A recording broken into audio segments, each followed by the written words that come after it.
right, so now to the main event. This is a speaker meeting.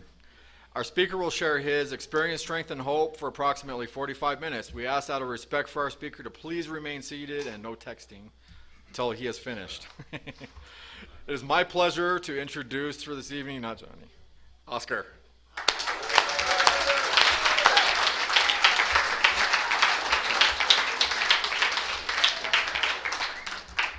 My name's Oscar. I'm an alcoholic.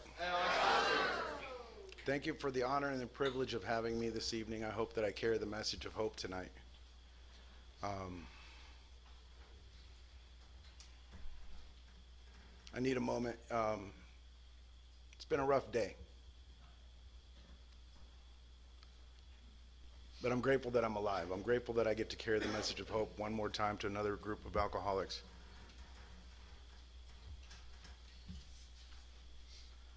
And if you're new here tonight, I hope that you find what I found here, and that is hope. If you're new here tonight or you're struggling in alcoholism, I hope that you understand that it's okay not to be okay. Nobody comes in here feeling perfect. We come in here a little bit broken. At least that's what happened to me. I was lost. I was confused. And I couldn't stop drinking. And I had tried to stop drinking. And I had tried to stop drinking, and I promised I was going to stop drinking. I tried every imaginable way to control it or enjoy it, but I could never do both. And I didn't come to Alcoholics Anonymous because I was having a bad Tuesday afternoon. I ended up at an Alcoholics Anonymous meeting in April of 1987 in the parking lot of an AA meeting, actually. And I was sitting in a 1967 Datsun 610 vehicle. And if you don't know what those are, it's just an old beat-up Mr. Magoo-looking car. It was a square-looking car, and it had 7 or 8 different colors of orange. And I was in that vehicle with an orange large flask, and I was drinking. I was pouring Old English 800 into my flask and Seagram 7 on top of it. So that was my drink of choice when I came to Alcoholics Anonymous, 7 and 8. I've never wanted to waste time with Near Beer or 7-Up. I can't see the point of any of those things. I wasn't drinking for the taste. I was drinking for the effect produced by alcohol. Up until the day I came to Alcoholics Anonymous, and I didn't think I was going to quit. I didn't think that I could. I didn't think that there was any hope for me. I thought that I was going to end up with a bullet in the back of my head and a John Doe tag in some gutter in Venice. So, there's only a couple of things I got to remember to do tonight. I cannot cuss. I cannot use profanity the best I can because I'm an example of Alcoholics Anonymous tonight. And I have to end on time because if I don't, Sandy will make a point of telling me about it. Because she told my sponsor about a month ago that he was off for a couple of minutes and he didn't even know. This guy told him it was okay. It's his fault.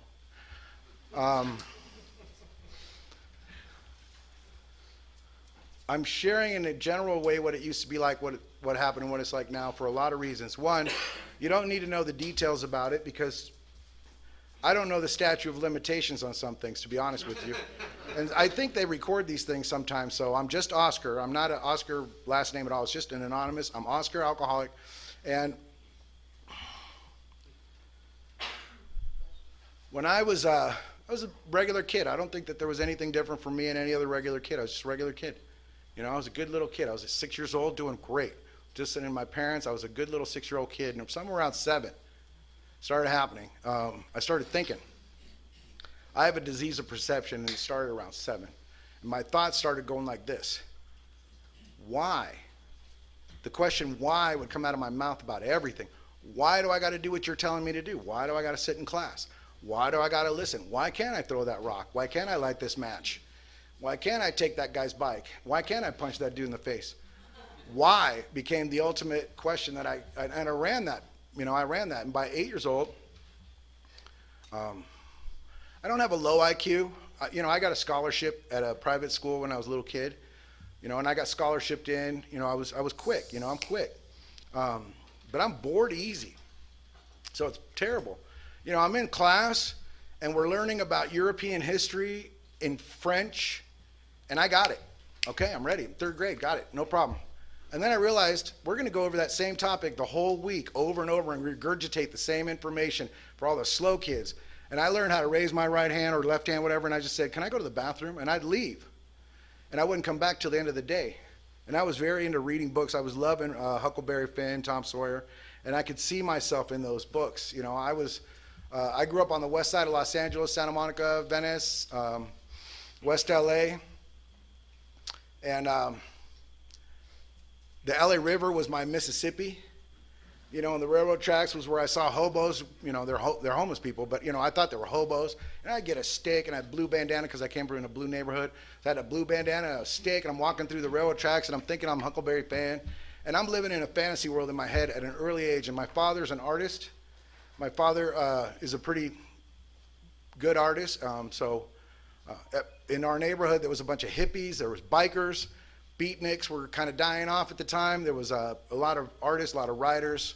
So a lot of free thinking going on in that neighborhood. And it was encouraged by everybody in the community that if you don't have a free thought, if you're not thinking on your own individually and just following the herd, there's something wrong with you. And I remember distinctly learning that I needed to come up with my own bright ideas, and I started coming up with some doozies. Boy, did I. Because as a son, as a child of an artist, I have an imagination. You know, I have the mind of an artist. You know, I'm thinking I'm painting strokes in my head, and I don't have in my mind, I don't have the talent. So whatever talent I may have, the rest of the world might see, I don't feel that I have it. My perception is broken. My perception's off. I don't think I'm good enough. I don't think I'm smart enough. I think I'm clumsy. I think I'm unorganized. I think I can't do anything right. I start hearing every time I did something wrong that I'm the bad kid. It's my fault. And even when I didn't do something, I got blamed for it. And I just bought into that. You know, I was about 8, 9 years old before I was like, yeah, you know what? I'm just the bad kid. I'm going to spend the rest of my life being the best bad kid I could be. And here's what my family life is like. I know it's really obvious, but I'm just going to say it anyway. I'm Mexican. You can tell right away, right? Blue eyes, freckles, that's Mexican. And I'm a Mexican-born Mexican. You know, my parents are Mexican. Their parents are Mexican. Till 1778, Mexican. And my dad is a Mexican Archie Bunker. You know, he's Archie Bunker, but in Mexico. He's like My Greek Wedding. You know, he's Mexican. Everything started in Mexico. You're Mexican. You're going to be working. Don't be like that dude sitting there asking for money with the cardboard thing. You're selling fruit. You're Mexican. You're working. You know, I mean, that's how I grew up. That's my truth. And, you know, and I go out in the house and it's all in Spanish. Nobody's talking in English in my house. Everybody's talking in Spanish. And my father's a very intelligent man who speaks 8 languages fluently. And he informs me of all sorts of things that I find very interesting. I love history. And he informs me of history. A lot of it, the Mexican version of history. Okay? Not good going to school knowing the Mexican version of history and then raise my hand. Whoa, wait, what do you mean Pancho Villa, homie? And now I'm in trouble. I start throwing rocks. I start standing on milk crates. I start, you know, I'm going to start a revolution, you know. And on the flip side, I go out in the street and it's skateboarding and surfing and punk rock. And that's another thing I grew up with, you know. And Vans, OP shorts were coming up. The beginning of it, now it looks kind of lame, but back then it was the thing. You look at a dude wearing OP shorts, you're like, whatever, homie. But I didn't start drinking until about 11. And the reason I started drinking, I wanted to by 8, but I didn't start until I was 11. Because I couldn't lie to the adults, 18-year-old hippies, until I was about 11, that, yeah, I had done stuff before. Please don't feel like you're corrupting this nice little boy. I'm not a nice little boy. Just give me what I want. So at 11 I started. By 12 I was already picking up new nicknames as a result of doing that. And by 13 I had nicknames like Burnout and Space Cadet and stuff like that.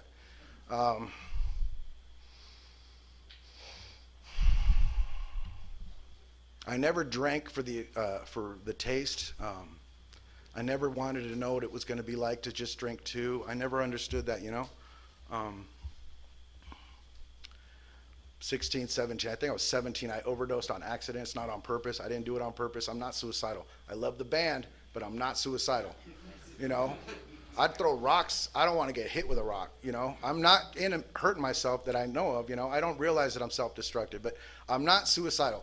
But I'm a pig, okay? I'm a pig. You ask me what I want, what is my whatever of choice, I'll tell you what I want. I want what you have if it's free, and I want all of it if I could sit next to you. I developed a keen way of hanging out with you where I would bring the cheapest stuff that I could bring, and I would sit to the left or right of you knowing which way it was coming around, and I would take a pretend swig and hand off my cheapo stuff, and I would take a lamb, I would just drag a lot down before you realized I'd taken a lot. I drank a lot more than I appeared to be drinking.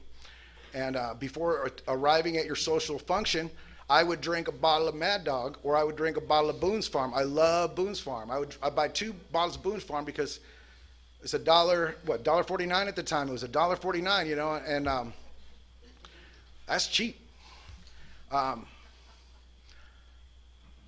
So I overdosed on accident. You know, everybody had a lot of different things, and I'm a pig, so I said, sure, I'll have some. What's that? I don't know. I'll take it, whatever. And I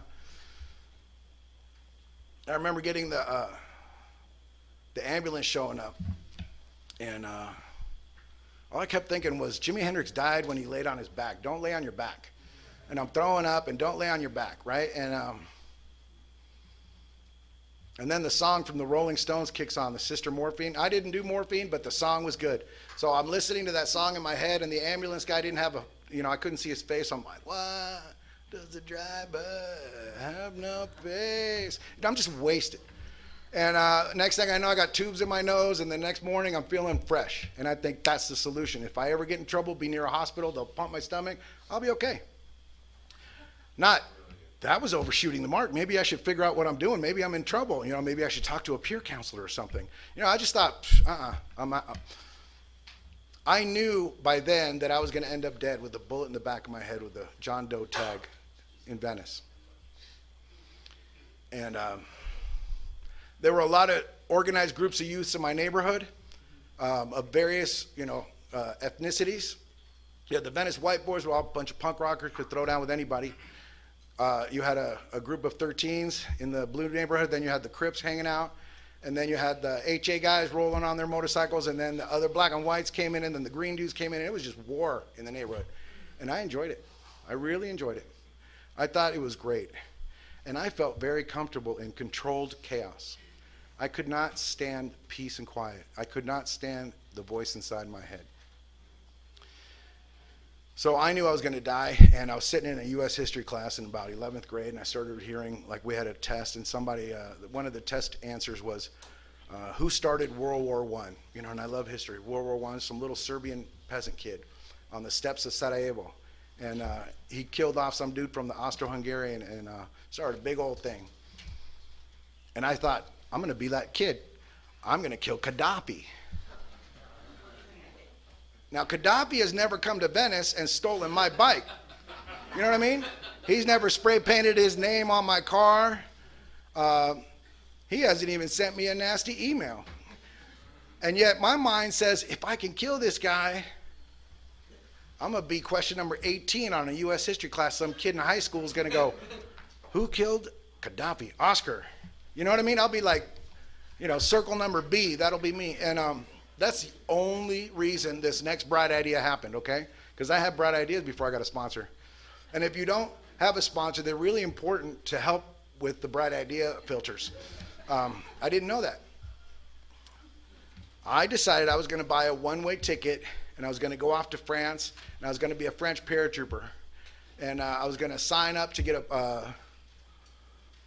in the paratroopers. I figured if I get in a plane, I could volunteer to put a bomb on my chest and volunteer to kill Gaddafi. Just throw me out the plane and I'm going to kill Gaddafi. It'll be my thing, suicide bomb guy, right? And what happens when you're in the military, because I ended up as a French paratrooper. I was Sergeant Airborne over there, and weird couple of things. First, they don't let you speak anything but French. So they're yelling at me and blah, blah, blah, blah, blah, blah, blah, and I'm like, what? And I'm watching people on the sides, like you learn in AA meetings, the guys on the outside, they get picked off all the time. Well, I'm in the middle of the herd because I'm watching the side guys getting smacked around. And they hit people a lot back then. And I learned French. So I was born knowing Spanish, raised knowing English and Spanish. French wasn't that difficult. I fell in love with a girl named Giovanna Pellegrini, and she spoke Italian, right? She was from Napoli. And I fell in love. It was the first time I ever fell in love. And she had 15 15 Napolitano with her, and she was proposed to get married to some dude who was financially a good hookup with somebody else's family, and I just fell in love, and we were going to escape to the other side of the world, and I learned Italian hanging out with her. And then we ended up on a little island in the Indian Ocean called La Réunion, and they speak some weird language called Creole, which is not Cajun Creole, where they speak kind of funny English. It's a mix of South African, India, and French mixed in, and it's a really beautiful language. But my goal in life changed to I wanted to learn 10 languages, and I wanted to be the United States ambassador in a foreign country. That was my dream, and alcoholism destroyed everything. My alcoholism tore down my dreams. At the end, I couldn't even hold a job. At the end, I was getting fired from Toys R Us during this Christmas holiday season because I couldn't stop drinking at Toys R Us. After I was all I could be and then some, being a super duper paratrooper, I could not hold a job at Toys R Us, and I couldn't lie my way in another job. And the heat was on as a result of my inability to communicate with other people my age. I'd knocked somebody out pretty bad, and I had to call 911 on myself. And I wasn't raised to narc myself out or anybody around me, so I'm calling the police, and I'm not giving any information, and I know I'm going down. And I don't like to get it, nobody does. I don't like it. And the police officer did something very peculiar. He asked me not to leave the county of Los Angeles. He said, lay low, don't leave the county of Los Angeles. They got a big family, they're going to go look for you. So I went and hid in a crack house in Bocoima. That's a bright idea. You know why? One, I don't do crack, so all you crackheads are going to be doing all your little selfish things, and you won't even notice me, and I could maintain. You're my lower companions. I could just watch and go, look at that cracky little dude over there. Two, I had a hostage. In Alcoholics Anonymous, a hostage is somebody like a girlfriend or a boyfriend that you have long before you're capable of being in a relationship. I had a hostage. Her name was Michelle. I had a series of Michelles. I had a disease called Michelleism. I dated Michelle. That was it. I didn't want to date anything but Michelle because I'm a drunk and I don't think very good, and I'm not into thinking it out. I just want to say the word Michelle. I don't want to say the wrong word. Hey, Michelle. It's easy to come out when you're drunk. Michelle.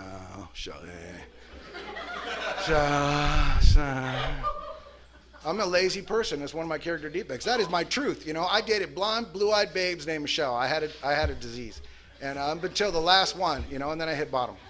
And boy, did my scorecards read 0.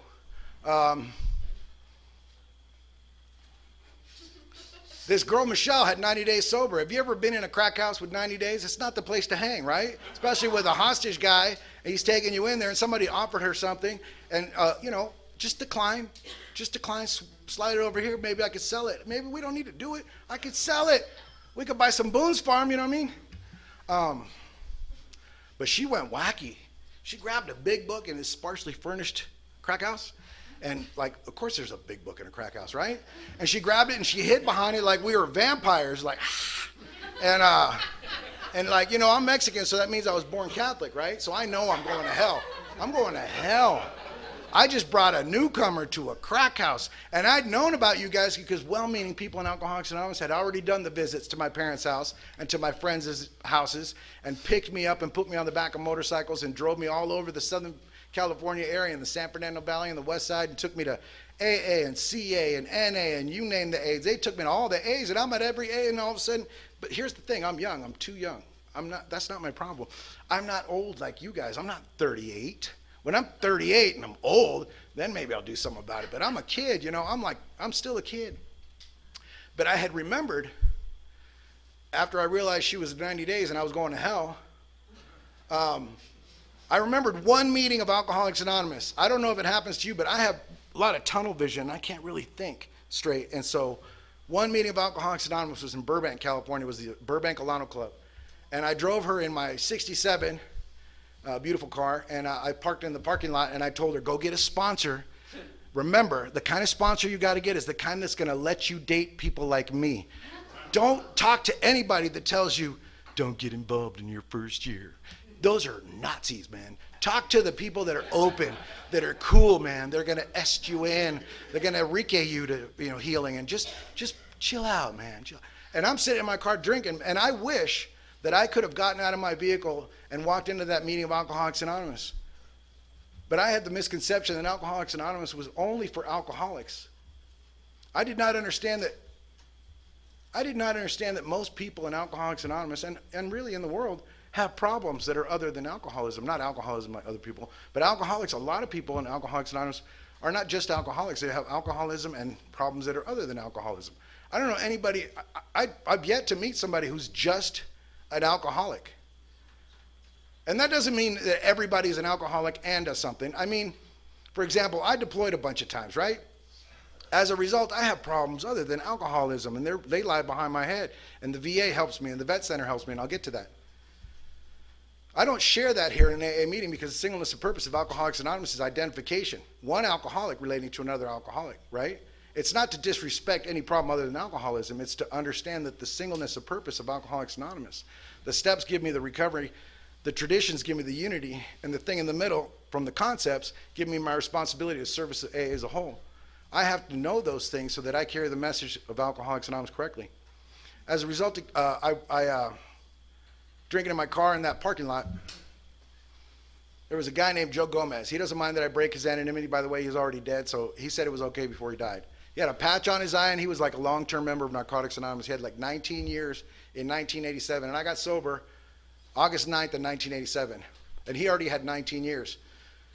So I came out of my car thinking this guy like had all the answers, and the reason I came out to talk to him was this.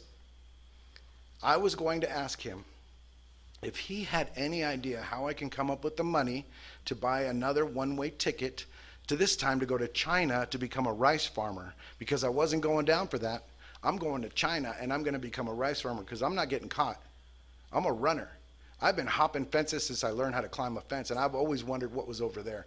That's my thing. That's an asset, and it is a defect of character as well. You know, I like to see what's on the other side of that fence and then what's on the other side of that fence.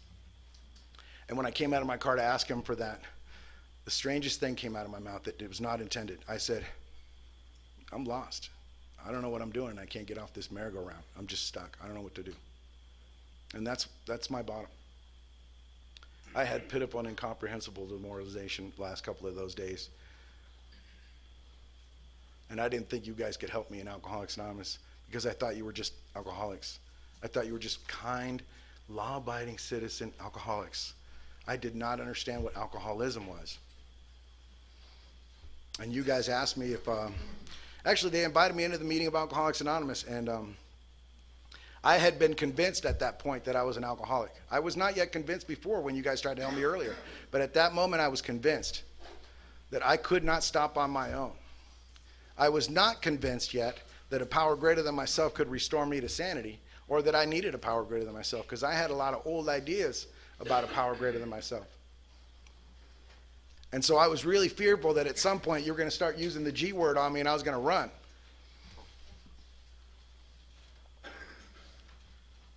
I got kicked out of Catholic school in 4th grade after 1 week. And my response to that, I made amends, so this is okay to share. I'm not going to jail for this. I made amends, direct amends. I started taking dead cats and throwing them into the churches during services. By the tail. A lot. Judge me all you want, I don't care. That's how I came to Alcoholics Anonymous, you know. I thought if you found out the truth about me, you wouldn't want me in your meeting. You wouldn't let me in here. You would think I'm too sick or too bad or too this or too that. And the truth about it is that I hope that you're not listening to the differences tonight. I hope that you're listening to the similarities. The language of the heart is what I'm trying to share tonight. It has nothing to do with what I did. You don't have to be raised from a Mexican revolutionary standpoint. You could be all into whatever else you got into in your life. Alcoholism affected me in a way that I had a disease of perception. I had a spiritual malady that I did not understand I had. I had a disease of denial which said that I know what I'm doing, except I didn't know what I'm doing. Everyone knew I didn't know what I was doing but me. I was the only one who didn't know what I was doing. When I came to Alcoholics Anonymous, I'd already destroyed the connection between everyone in my life, and my family that's very tight-knit, they didn't want anything to do with me anymore. That's how bad it had gotten. And for my family to disown me and say, just don't come around here no more. I had destroyed my sister's wedding drunk. I was wearing a white tux to her wedding I wasn't invited to. I was clearly not invited to her wedding, and I showed up in a white tuxedo. and I had a top hat on and a cane, and I'm drunk, and I got two promiscuous women with me, and I'm just catcalling to the whole wedding. My sister's only wedding, only dude she ever married. I ruined my sister's wedding, and you can't make that right by saying, "Oh yeah, I'm on the ninth step now, and I got to tell you that I'm sorry." That wasn't it, you know. It took 10 years of sobriety for her to believe that what I said matched what I was doing. I had to make that right by being a good brother to my sister. That kind of an amends is a lot harder to make than just calling up mommy and daddy and saying, "Yeah, I borrowed 45 grand. Oh, you forgive me? Good. You just want me to stay sober and you're going to let me off the hook? Good, click." That's not an amends. An amends means that my FICO score will go up because I will pay back people that I don't think I owe money to. An amends will mean that I can look you in the eye and we're right and we're okay and I owe you nothing. We're clear. And I didn't understand any of that stuff when I came to Alcoholics Anonymous. I was sicker, in my opinion, I was sicker than anybody at a meeting of Alcoholics Anonymous, and I didn't want to ask you for help. The literature was at the front of the meeting, and the only direction I got was from the podium every time somebody shared. And somehow, you know, I'm only going to one meeting a week. I don't know that there's more meetings. I know there are, but I'm not going to ask you where they are, so I'm just going to that one meeting a week. I'm sitting in the back. She's against the wall. I'm between her and the wall, and I'm keeping the dudes away from me because I know what you want is what I got. You don't want to shake my hand. You want to talk to my blonde, blue-eyed babe named Michelle. I know that. And I don't even have a job. All you've got to do is rap a fat game, and you got her. I mean, I have no self-esteem. None. And I'm paranoid. All right? And I've deployed already a few times. And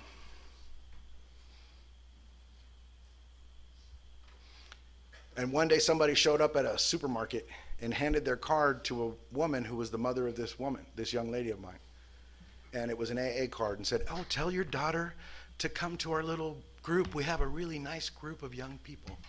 And I thought the guy was trying to hit on he didn't even know her, was trying to hit on her, didn't even know her, right? But I thought he was trying, "Oh, well, let's go to that meeting. Let's go to that meeting. That's a speaker meeting." And I got the shank ready and I'm sitting there, I'm going to shank a fool. And I showed up at the meeting to shank somebody. I wasn't coming here to hear the message of hope of the hour.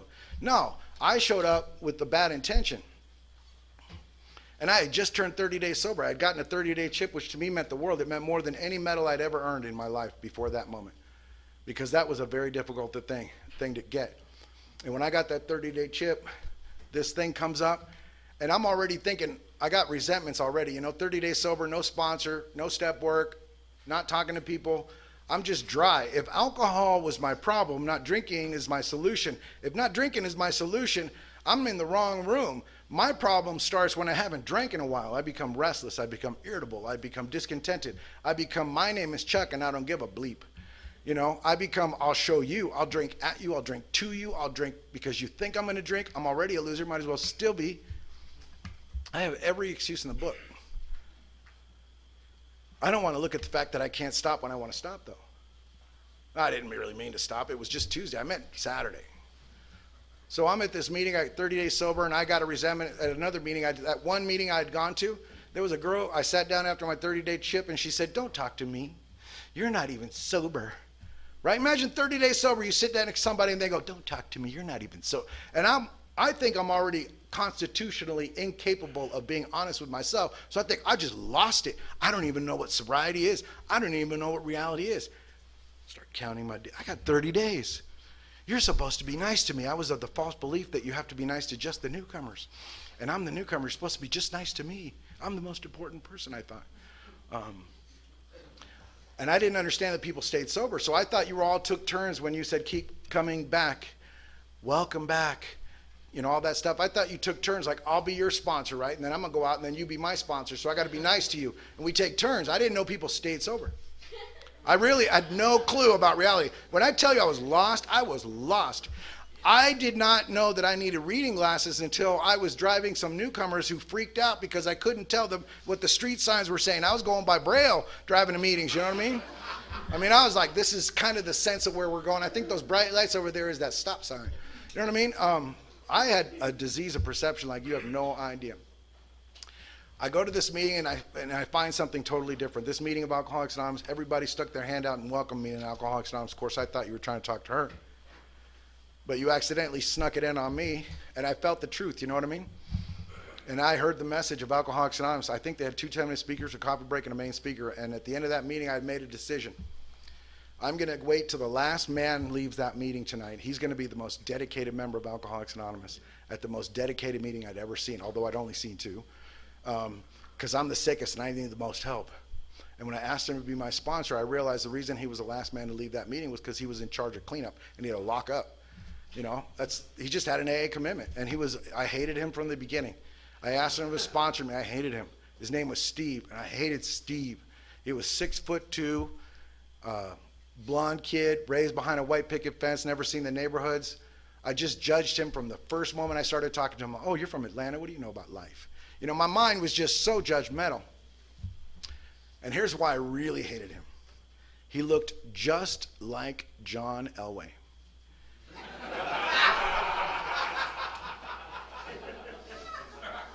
And my heart beat silver and black, and I cannot stand John Elway.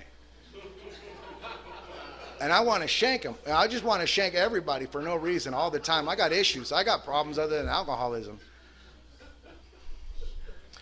But I made a decision when I asked him to be my sponsor that I was going to do 2 things. I was going to do whatever he asked me to do under 2 conditions, I meant. Unless it was illegal or it was immoral. And I didn't have very good morals. And I didn't quite understand legalities of things sometimes because I really was not all there. But I made that decision that I was going to ask him to do whatever he asked. I was going to do whatever he asked me to do. He had me get a big book, start reading it from the front cover to the back cover. He had me get a 12 and 12, reading it 1 step at a time every day, highlighting, underlining, go through the steps with him. I hated it. I hated all of it. I thought, no, I'm not going to tell you the stuff that I did. I'm keeping that to my grave, you know. I got through the steps with him slowly. At 6 months of sobriety, he took me to an H&I committee meeting, a hospital institution meeting, and I was 6 months sober. And before I picked up to go on somebody's panel. It wasn't my panel, just to go on somebody's panel. We went to Kmart. They don't have them anymore, do they? They're all closed down now. Kmart was like the Walmart before Walmart. It's cheap. And I went to Kmart, and they had a blue light special. And the blue light special was a suit, a blue pinstripe suit. And he made me buy a stupid suit that I called the sobriety suit. And I hated all of that. I still wear a stupid sobriety suit every time I carry the message of hope to the next suffering alcoholic. And I know ahead of time that I'm going to be the example, because that's what he taught me to do. Him and the old timers around him all did that, you know. I was fortunate looking back. When I got sober in 1987, I'm 34 years sober, so people in their 34-year sober times that were sober had gotten sober in the 1940s and 50s and 60s. And those kind of members of Alcoholics Anonymous were very serious about the one thing, singleness of purpose. And to be honest with you, members of Alcoholics Anonymous at the time came in pretty bad. Usually alcoholic cars were in the parking lot, and you can tell that was a newcomer's car. There were yet no white vans. Nobody had invented that insurance card yet. So everybody was coming in off the streets with a black plastic bag, and they would show up, and you could tell the newcomers, like if this was a newcomer meeting back in those days, the section over here would be full of black plastic bags with newcomers in their first 30 days of sobriety. And at the end of the meeting, members of Alcoholics Anonymous would take them home to their own houses like I did. We would take you home to our house for 3 nights on a couch commitment, and you would sleep on our couch. If you were a female, you'd go to the female's house. If you were a male, you'd go to the male's house. The only requirement was that you better get a sponsor that night, and you better call your sponsor. We didn't have cell phones. You had to use our phones on our dime, call them from our wall phone, and we would get you to the meetings, and we would take you home from the meetings. And after 3 days, you would not feel comfortable because we would tell you, time to leave. You got to go to Keith's house now. And then after you leave Keith's house, you're going to Greg's house. And after Greg's house, you're going to Steve's house. And then after a while, the only thing you were supposed to do was call your sponsor, have a job. If you don't have a job, look for a job. You're out of the house when I leave in the morning, and you come back when I come back to get ready for the meeting. We had couch commitments, and I had a couch devoted only for those members of Alcoholics Anonymous that had yet to come off the streets. Going to hospital institutions in those times, we had psych wards, loony bins, locked up facilities, juvenile halls, jails, prisons. And we carried the message of hope to the next suffering alcoholic, one alcoholic to another. You know who's going to get the most out of tonight's talk? Me. I share my experience, strength, and hope so that I remember what it used to be like, what happened, what it's like now. I trick people into calling me so that I can hear the message of hope. When I ask somebody to read stuff out of the big book, guess who's reading the stuff out of the big book too? I'm reading so many books, I'm losing count. I think there's 5 or 6, right, Greggy? We got like stuff going all the time. Part of the living amends is I start acting like a brother. I start acting like a son. I start acting like an employee. I find a way, I make a job of getting a job. That's what my sponsor told me to do. He goes, what kind of job do you want to do? I said, I don't know. He goes, how do you feel? I feel crappy. He goes, you need a crappy job. So I became a box boy at a supermarket, But I showed up early like I was taught in Alcoholics Anonymous. I showed up early to the job. I stayed late.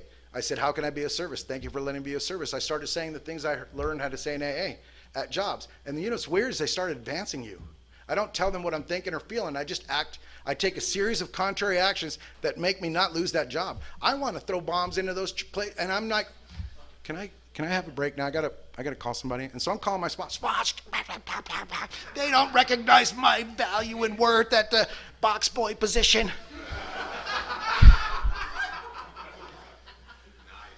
That should have been double bagged, and they want me. I was eating out of trash cans at some point on the beach, I'm not above sweeping out the back of a loading dock. And you taught me that in Alcoholics Anonymous, picking up cigarette butts. The meetings when I got sober were covered in smoke. Smoke was about 3 feet off the, and it was beautiful. Everybody smoked. And at some point we got some healthy people, and they made it half the meeting non-smoking, and the other half smoking. Think about how stupid that sounds. But ashtrays everywhere. And fights at meetings. It was beautiful. Beautiful. Clearing rows of fights. It was just, that's my chair. I've been there for 1.5 years. Guy doesn't even know where he's at. Why are you throwing punches at him? Come on, leave him alone. And take it outside. Come on back in. All right. No cops ever. It's just shake hands. You good? All right, come back in.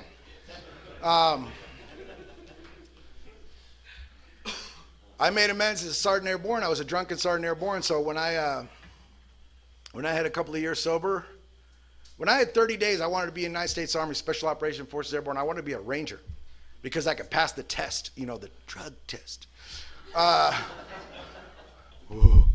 But my sponsor says, you need to get a year of sobriety before you do anything. And so after a year of sobriety, he said, you're still too sick. You need to get another year. And when I had 4 years sobriety, I joined the United States Army Special Operations Forces Airborne. Not Rangers. I was a PSYOP specialist. I went to Fort Bragg, and then I deployed sober. I turned 9 years sober in Bosnia. I became a single father because the last of the Michelles happened. The last Michelle got me so bad. You play, you pay. I remember her saying that when she got pregnant. You play, you pay. I did. I paid child support, and then I started being a single father. I raised that kid alone. I ended up with sole custody of that child. Through the courts. I did everything legal and moral that you taught me. I watched men in Alcoholics Anonymous behave like fathers, and I acted like they acted. I did not feel like a father, but I acted like they acted. And as a result, my daughter perceived me as her father. And to this day, I am current in my daughter's life. And all the millions of little grandkids she's made, because she just doesn't know how to say no. Not my problem. As a grandfather, I think the thing's about to start crying. You want to hold it? Hey, 14-year-old little girl, want some chocolate? Hey, go talk to your mom. Yeah. All my favorite things. I didn't know how to be a father, I taught my daughter things that I learned in the Army. I taught her how to wear camouflage on her face. I taught her how to take apart and put together a weapon. I taught her weapon safety, how to use a bayonet correctly. I taught her how to identify, the stars and how to move with terrain features. And of course, I love the neighborhood, so I taught her in the neighborhood how to notice everything that's going on without twisting your head, and don't say a word about anything you saw. Keep it to yourself, and just, what do you see? See the crackhead over there? All right, you see that guy? See how he's checking the doors? Don't move your head. Just look, what do you teach your kid? I don't know how to I don't know. You know, and then women in Alcoholics Anonymous who had become ladies in Alcoholics Anonymous started showing me how a lady needed to be treated. And they showed up and ruined everything. And they gave her weird designer purses and designer clothes and painted things and frills. And I was like, never went in that room again. But she still slept with the bayonet under her pillow. I'm proud of her. I love my kid. I came home 20 years ago today, early this morning. I woke up remembering this thing like a lot of people that were around that day. 20 years ago today, I was still in the service. I was at the time a reservist. I was thinking about becoming a civilian one day, maybe someday. And my daughter, at the time I could not sleep in a bed. I slept on the floor. I could not sleep in a bed. I'd been deployed too many times, loved the rocks. And the TV had to be on full time because the truth of the matter is I had nightmares. So I needed the noise. And we're watching, and the first thing hits, and my daughter and I are watching, and all of a sudden the second one hits, and not a couple seconds later the phone rings, and it's my chain of command, and I'm put on alert. And I know what's coming again. I'm going over this, I'm going over my list, and my TA-50 list. All right, I got my duffel bag, I got my helmet, I got my this, I got my that, I got my this, I got my that. And then I look over at my daughter, and she is bawling. And she's 14 years old, and it's terrible to watch a 14-year-old girl dying inside. And, her mother's gone. Her mother's not around. She's just went into trailer trash mode and disappeared, And my daughter needed me more than another deployment, to be honest with you. And I wanted to do nothing more to be a Sergeant Airborne for the rest of my life. That's all I ever wanted to be. I wanted to die the glorious death of a super-duper paratrooper buried in Arlington's best spot with the medals that no one ever gets. And here I am, my daughter's 14 years old, and I realized at that moment that my primary responsibility is to that child. There's nobody who's there for her if I'm dead. And although I had prepared, by getting, I had $1 million of life insurance on my head. I told my kid, if you don't like what I'm doing, find somebody to off me, but don't let it hurt, because you'll get a lot of money. But the truth of the matter was that I needed to be there for my daughter. So when my chain of command allowed me not to, they said, you can stop enlisting after your contract is over, wait 4 years, when she's 18, you can re-up in the military. And, I had 12 years of service when I got out. That's not 20. You need 20. You need 20. 12 means zilch to them. It's not a partial anything. My sponsor at the time was Sergeant Major in the Marine Corps named Frank J. He died of Agent Orange 15 February 2015. When he died, when he was dying of the effects of alcoholism, of Agent Orange, he suggested I get my sponsor, Larry T., to be my sponsor when he died. Larry T's been my sponsor, and he spoke here a month ago. And I am blessed. I am blessed beyond measure that I'm a member of Alcoholics Anonymous in good stead. I am blessed to be able to carry the message one more night to a group of alcoholics. If anybody in here is suffering from alcoholism, we are here for you for fun and for free. We don't want anything from you. We just want you to relate to what we're doing. We will talk to you outside of the parking lot. We'll exchange phone numbers with you. We'll do whatever it takes to hear in Alcoholics Anonymous for fun and for free. If you're convinced, and if you're not convinced, we're not going to try to convince you in here. The convincing is done by, alcohol and problems other than alcoholism sometimes too. Anyway, I appreciate everybody here tonight. Thank you for letting me share.